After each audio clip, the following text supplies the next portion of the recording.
남자 경영주도사 박민우입니다. 자, 지난 시간에 이어서 사업 단위의 경쟁 전략에 대해서 이야기를 할 텐데요. 오늘 사업 단위 두 번째 이야기는 마이클 포터의 5 Process 모델이라고 하는데요. 산업 구조 분석을 할 때 컨설턴트 혹은 이제 마케터들이 많이 활용하는 프레임워크입니다. 산업의 구조를 분석하기 위해서 5가지 요인을 기준으로 기업의 핵심 성공 요인이 무엇인지를 판단하게 되는 분석 툴입니다.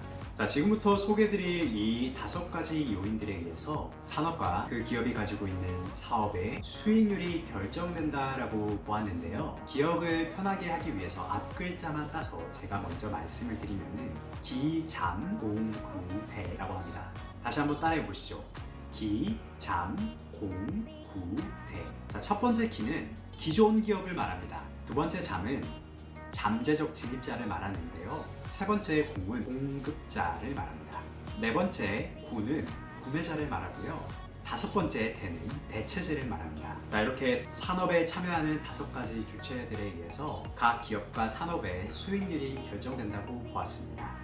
자, 뛰어난 마케터 혹은 뛰어난 경영전략가라면 산업구조 분석을 통해서 산업 및 기업에 영향을 미치는 요인들을 면밀히 분석을 해야 되고 핵심 성공 요인을 분석한 다음에 각 요인별로 기업이 가지고 있는 강점과 약점을 분명하게 분석하셔야 됩니다. 자, 첫 번째 기존 기업이란 이미 특정 산업 내에서 업을 구축하고 있는 업체들을 말하는데요. 만약에 특정 산업에 이미 많은 플레이어가 있다면 시장의 매력도가 상대적으로 떨어진다고 볼 수 있습니다. 반대로 특정 산업에서 기업이 많이 존재하지 않는다고 친다면 그 시장의 매력도는 높다고 볼 수 있습니다. 잠재적 진입자에 의해서도 산업과 기업의 수익률이 결정이 되는데요. 만약 특정 산업에서 기존 기업들이 진입장벽을 탄탄하게 확보하고 있다면 새로운 기업들이 그 산업에 들어오기가 굉장히 어려워집니다. 이때 이미 그 산업에 들어온 기존 기업들은 그 진입장벽으로 인해서 본인들이 누리고 있던 그 수익률을 지속적으로 확보할 수가 있는데요. 진입장벽으로 인해서 기존 플레이어들이 시장의 매력도를 확보하고 있다고 볼 수 있습니다.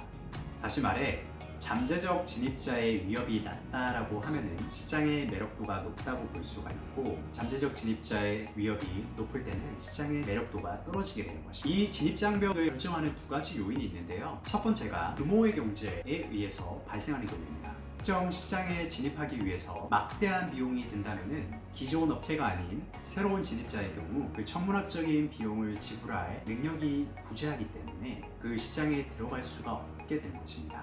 이때 이미 그 시장에서 자리를 확보하고 있는 비즈니스의 경우에는 시장의 매력도를 계속 유지할 수 있게 되고 진입장벽을 높게 확보하게 되는 것입니다.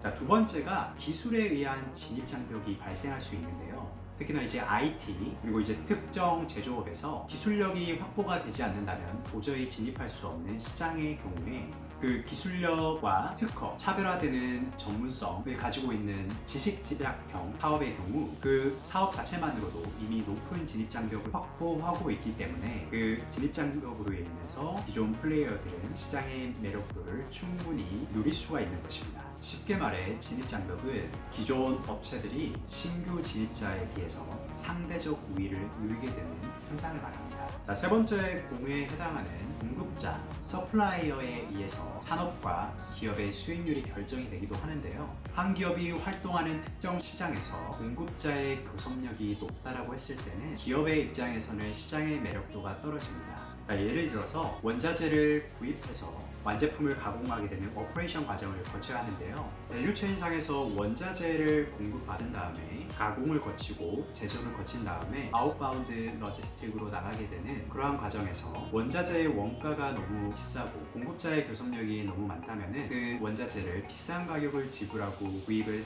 하게 되는 상황이 발생하게 되는데요. 만약에 고객에게 제공하는 가격 자체가 특정하게 설정이 되어 있다면 그 가격에서 원자재 가격이 높아지는 것만큼 기업이 가지고 가는 마진은 적어지게 되는 것입니다. 그렇기 때문에 기업 입장에서는 공급자의 교섭력이 강하다는 시장의 매력도가 떨어지게 되는 것입니다. 자, 구에 해당되는 구매자의 교섭력에 의해서도 산업의 수익률이 영향을 받게 됩니다. 구매자의 교섭력이 강할수록 산업의 매력도, 산업의 수익률은 떨어지게 됩니다. 만약 특정 시장에서 구매자의 교섭력이 강하다면 기업은 함부로 가격을 높이 올리거나 제품 수준을 조금 낮춰서 생산 비용을 적게 가지고 가는 전략을 펼칠 수가 없는데요. 소비자 단체가 확보되어 있는 시장의 경우에 제품 수준을 높게 요구할 것이고 판매 가격은 낮게 요구하기 때문에 기업 입장에서는 원자재 비용은 많이 들게 되고 판매 가격은 낮아지기 때문에 그 마진폭이 굉장히 낮아지게 됩니다. 따라서 기업 입장에서는 구매자 교섭력이 강하다면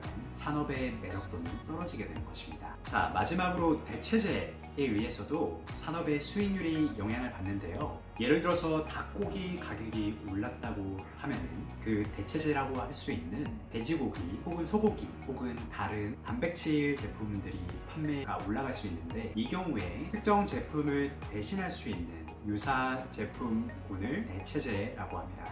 자, 그러나 대체재가 많다고 해도 특정 기업이 가지고 있는 제품력과 차별화되는 브랜드가 있다면 아무리 대체재가 많더라도 고객의 충성도가 제대로 확보가 되어 있기 때문에 산업에서 수익률을 지속할 수 있게 됩니다. 자, 앞서 말씀드렸던 애플의 경우에 핸드폰 시장이라는 다양한 메이커들이 있지만 애플이 가지고 있는 그 이미지, 디자인, 그리고 이제 제품력으로 인해서 고객 충성도를 확보하고 있기 때문에 대체재가 많다고 해도 산업에서의 수익률을 지속적으로 확보할 수 있게 되는 것입니다. 자, 이렇게 제품력이나 기술력을 확보하고 있는 경우가 아니라 일반적인 경우에 대체재가 많다면 그만큼 이제 경쟁이 치열하기 때문에 산업의 매력도가 떨어진다고 볼 수가 있고요. 대체재가 적다면은 산업의 매력도가 높다라고 일반적으로 말씀드릴 수 있습니다. 자, 참고로 대체재 가격이 낮을수록, 대체재의 품질이나 성능이 높을수록, 대체재의 교체 비용이 낮을수록 대체재의 위협은 크다고 볼 수 있습니다. 자, 이렇게 비, 잠,